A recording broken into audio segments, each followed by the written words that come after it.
Well, good morning. Welcome to the 11:11, and we're continuing our journey today through the book Faith Without Religion, and we at entry number 116, and the title is Prayer is the Key. We are witnessing the discomfort of flipping back and forth from living at the supernatural level to natural level, in and out of the anointing of the Spirit. You gain ground and then you lapse back. And sometimes you lose more ground than you gained because you fall into a period of fear, which is another disguise used unbelief. You have to draw a line in the sand and refuse to retreat past it. The only way to end this roller coaster existence.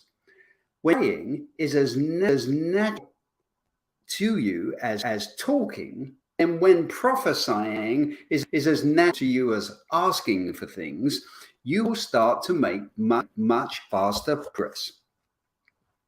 Ask yourself, what is prayer? It is you talking to me. There's complicated about it. You talking to me. If yourself doing a lot of talking, thinking, and not a lot of praying, then who are you talking to? It would be far more advantageous for you to spend as much time as possible talking to me, says God. You are wise to take seriously the warnings I sent to you. I have warned you previously that stepping into the supernatural has serious consequences. You must never forget that.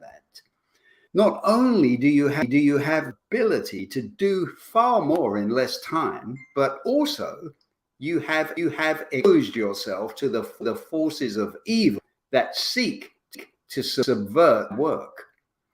You must be aware of this fact, and be vigilant at all times. It can never harm you if you are fully equipped in your armor, moving boldly in his direction. He will flee from you like the coward that he is. A believer can only be vulnerable to him when their back is exposed, either by the same direction as the world, or by entering unprepared into the super realm. Concentrate more time and focus the perfection of your prayer life. It should be obvious to you why you have found this so difficult, why the flesh resists against it so vehemently. Why the enemy attempts to create enmity between you.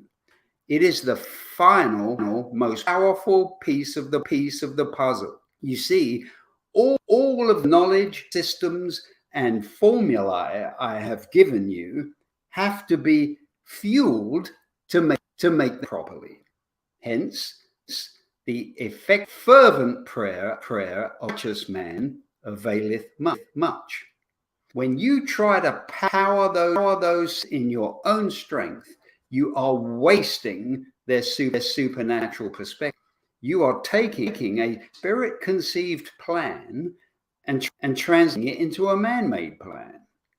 The plans of men often fail or produce mediocre results. My plans never fail. I am all power at all times in all things. You have made requests regarding certain periods of time. You see, once again, your beings in the context of man's timing. In other words, you are tying my hand, creating a box for my spirit to operate in, and that's not the way that we work.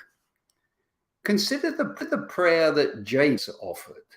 He did not ask for a certain blessing in a certain way at a certain. No, he did not to limit the things that I could do for him. you're still thinking about expanding your territory in the context of what you already have. Do not do that, because it loses potential. Do focus on amounts of money. The son of Mammon thrives on such focus. That gives him license to control your thoughts and actions, as is the case with so many of my sheep. Again, consistent prayer about everything, all times, is the key that you have to turn. This unlock the door to the throne room. It will unlock the vault's supernatural provision beyond your comprehension. It will unlock the arsenal of supernatural weaponry, which will to launch an all assault against the enemy. It will unlock the doors to the area of wisdom, which is beyond the earthly perception of wisdom. It will unlock the gates to the kingdom of heaven, says God. Wow. Well, guys, I mean, there's just a whole in there. So I highly advise you to rewind the video, go step by step through. Remember where you're going to find the source of all wisdom that we're talking about here. It's in God's living word. This is not something that you're going to find anywhere else. It's in this living word. That is one of the ways that he will speak to you. But it's the way that you can prepare yourself to hear his voice. Thing of prayer is the key. It absolutely is. Because as he has said, in talking to him, it's a very, very simple process that they've tried to convince us is just so difficult. It really isn't. You have some religions that try to interject another person between you and this relationship with God. That will not stand. That is not truth. The truth that we are all created in the image of God. He knows every hair on your head, every in your body. He knows the entire outcome of your life because he knows from the beginning. Nothing surprises him. It was all predestined.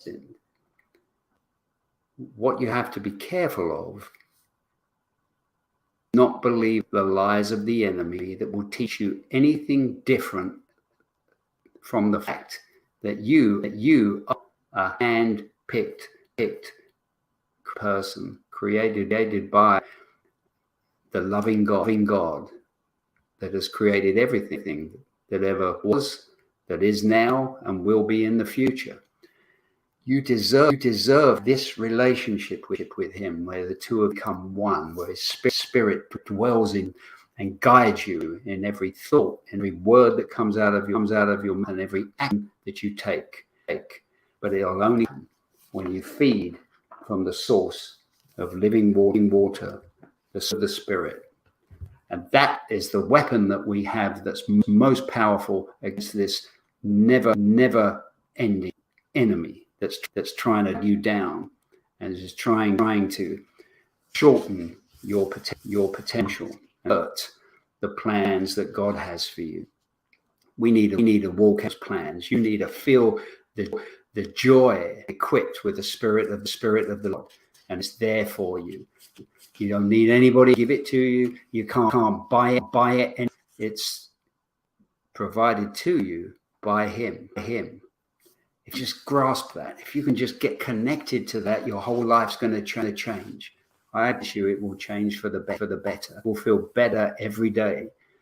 Every day you'll feel a new sense and direction, because you know that out God's plan for your life, and there's nothing more joyful than being able to do that.